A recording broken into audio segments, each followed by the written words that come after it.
Bom, vamos falar de temperaturas cada vez mais altas aqui no Piauí. Em muitas cidades já é possível sentir até o calor do BR-Obró. Aqui no estúdio eu recebo Sara Cardoso, que é coordenadora da Sala de Monitoramento e Previsão de Eventos Climáticos da CEMAR. Sara, boa noite para você, seja bem-vinda.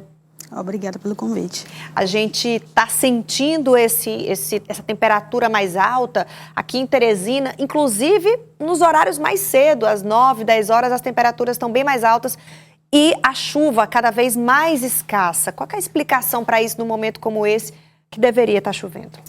Bom, a explicação inicial é em virtude, das mudanças climáticas que alteraram aí esses padrões de chuva antes observados, e hoje a gente vê aí que tem uma irregularidade tanto espacial quanto também temporal, ou seja, era para chover todo dia, em abril não choveu. Isso não foi só em Teresina, vários municípios do Centro-Norte e Norte que deveriam ter chuvas não ocorreram.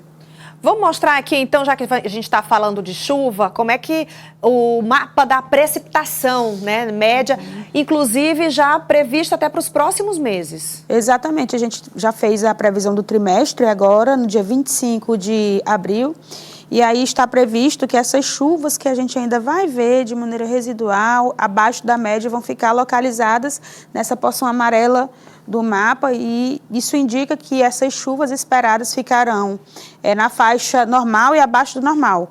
Ou seja, levando em consideração a média, a gente vai ficar com chuvas abaixo da média. Então, quanto mais escura, quanto mais alaranjado vai ficando, menor a quantidade de chuva. De chuva prevista, É importante ressaltar, Aline, que nós temos aí a estação chuvosa para o leste do Nordeste, e para nós aqui, nós temos ventos alterados em sudeste e sudoeste. Pode ocorrer alguma chuva isolada, mas que não vai impactar na seca, que a gente tem aí uma seca bem configurada, uma seca grave aqui nessa porção. E aí vai ter sim um chuvisquinho, pode ocorrer por conta desses ventos, que sempre traz uma nuvenzinha residual. Mas a gente fala para a população que não tem previsão de chuva importante para essa área. Essas chuvas vão ficar mesmo concentradas nessa porção norte do estado. E poucas, né? Pouquíssimas, abaixo da média. Você falou aí, inclusive, de chuvas nos estados vizinhos, Na Bahia, a gente está acompanhando muita chuva. Recife também, no Pernambuco, tem muita chuva, mas o Piauí, que fica bem no meio, não tem nada chega para cá para a gente. Pois isso tem uma explicação. O período chuvoso para a faixa leste, ele começou agora. Então, no recôncavo baiano, que é onde tem muita chuva, é normal, natural ter esse volume de chuva, Lá é uma área que tem um relevo bem expressivo, muitas rugosidades no relevo, então as pessoas que estão com vulnerabilidade, que estão inseridas nesse espaço, elas sofrem com essa quantidade de chuva. Precisa desenvolver políticas públicas para que sejam mais assertivas nesse momento da estação chuvosa para aquela área. Não chega para a gente porque os dois maiores sistemas promotores de chuva é a zona de convergência do Atlântico Sul, chove primeiro no sudoeste piauiense, lá para novembro, dezembro, e o outro sistema é a Zecite. A Zecite oscilou em janeiro, mas aí depois não oscilou em fevereiro, em março que a gente esperava essa oscilação, ela não oscilou e aí respondeu nessa chuva abaixo da média para a maioria dos municípios. Mas, Aline, é importante ressaltar que nós temos aqui alguns municípios que ficam na divisa com o Maranhão que ainda ficaram aí acima da média. Aí tem uma explicação científica por conta das configurações do relevo, do tipo de vegetação daquela área, que permite a entrada também de umidade vindos de oeste para leste. As umidades vindas do norte do Brasil, da floresta amazônica, conseguem chegar nessa porção, o que ainda deixou essa área aqui com alguns municípios com acima da média a precipitação. Escaparam da seca, Vamos para o próximo gráfico aqui para a gente continuar entendendo, falar sobre as temperaturas médias, porque já é possível prever o que o Piauí vai passar dos próximos 3 meses. Até junho, julho, já é possível saber mais ou menos como é que vai ser a configuração dessas temperaturas, Nós temos aí já uma previsão de temperaturas elevadas, já tivemos episódios de 39 graus de maneira repetitiva, regular, principalmente no sudeste piauiense. Essa semana a gente já teve 37,7, Estamos em maio. Em abril tivemos 40 graus em São João, com umidade de 18%. As previsões apontam que nós vamos chegar novamente a 40 graus antes mesmo de julho, né? E a partir de julho, as temperaturas acima de 38 com regularidade, especialmente no sudoeste e sudeste piauiense. Temperaturas que só são mais comuns no segundo semestre. Exatamente, no BR-Obró. E aí tem umas mudanças na temperatura, superfície marítima, né, que indicam aí um maior aquecimento no Oceano Pacífico. Não tem ninguém falando de El Niño ainda, mas o que a gente quer dizer é que definitivamente não tem Laninha também, né? Então entrou na neutralidade, ela chegou a 96% de chance de se estabelecer, voltou novamente a 11% de chance de se estabelecer, ou seja, está indo mais para a neutralidade. Seria bom se tivéssemos Laninha, porque ia trazer para a próxima estação mais chuva, mas não há nenhuma perspectiva dela se estabelecer até o momento.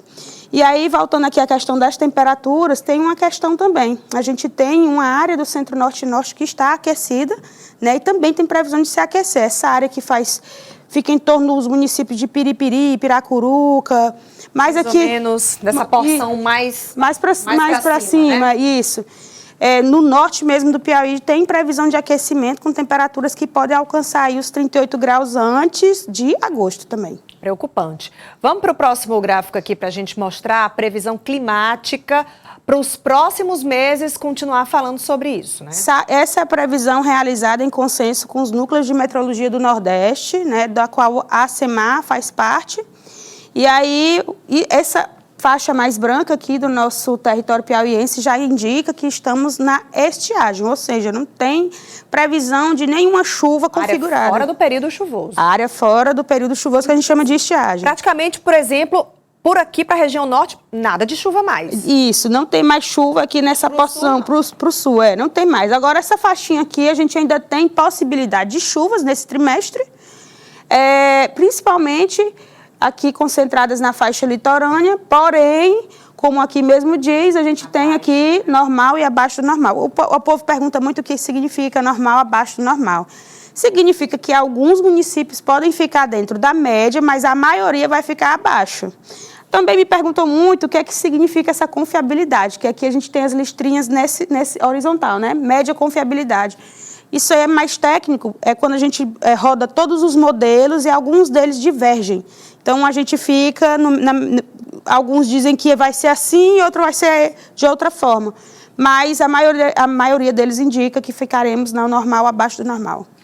E a gente passa aqui agora para falar, você falou muito sobre seca, né? Os municípios que realmente já estão fazendo parte desse território que está sofrendo mais com a estiagem. A gente mostra agora esse monitor das secas. Pronto, o monitor das secas é realizado aqui no estado do Piauí pela ACEMAR também. Nós temos 2 validadores dentro da ACEMAR. E aqui no território piauiense a gente tem, na verdade, 4 tipos de seca, Aline.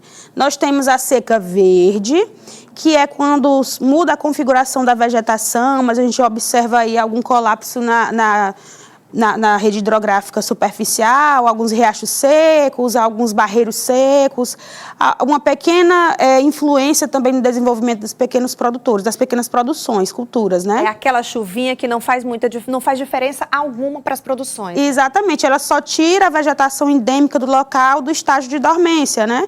Fica verde, parece que está tudo bem, mas não está. Outra seca que nós temos no nosso território é a seca fraca, né? Mesmo nesses municípios que está com chuva boa. Por quê? Não teve esse amarelo né? O mais clarinho de todos. A seca fraca é quando você vê pequenos veranicos, né? O que são veranicos? É quando chove um dia e 7 não. Né? Então, o que precisa para a produção são chuvas regulares, para que o milho se desenvolva, o feijão, a mandioca. Então, a gente observou esse veranico nessa área. A gente também tem uma seca moderada, que é essa aqui cor laranja, mais claro, e temos a preocupante, que é a seca grave. Na seca grave já existe 100%. Vamos mostrar mais ou menos os municípios que ficam nessa região. Pronto, aqui são 41 municípios, só que a ACEMAR fez uma expedição, né, e a gente consegue observar essas condições aqui nessa área aqui. Por que que só para o monitor de seca, só essa área aqui está com seca grave? Porque os estados vizinhos também validam a nossa seca dentro do nosso território. Então, para eles acharam melhor que a gente delimitasse essa seca grave nessa área. Mas são mais ou menos 45 municípios que estão com seca grave, ou seja, colapso nos recursos hídricos, perda de 100% na produção agrícola do pequeno produtor, perda de animais, né? Perda na produção do mel também, dos enxames, né? E aí, se perder o enxame, perde naturalmente a produção do mel. Então, em 45 municípios, a gente já tem uma seca grave. Sara, infelizmente as notícias não são boas, né? Mas a gente precisa sempre ficar acompanhando e analisando. Por isso eu te agradeço sempre a sua presença aqui e a disponibilidade. Muito obrigada, até a próxima. Eu que agradeço.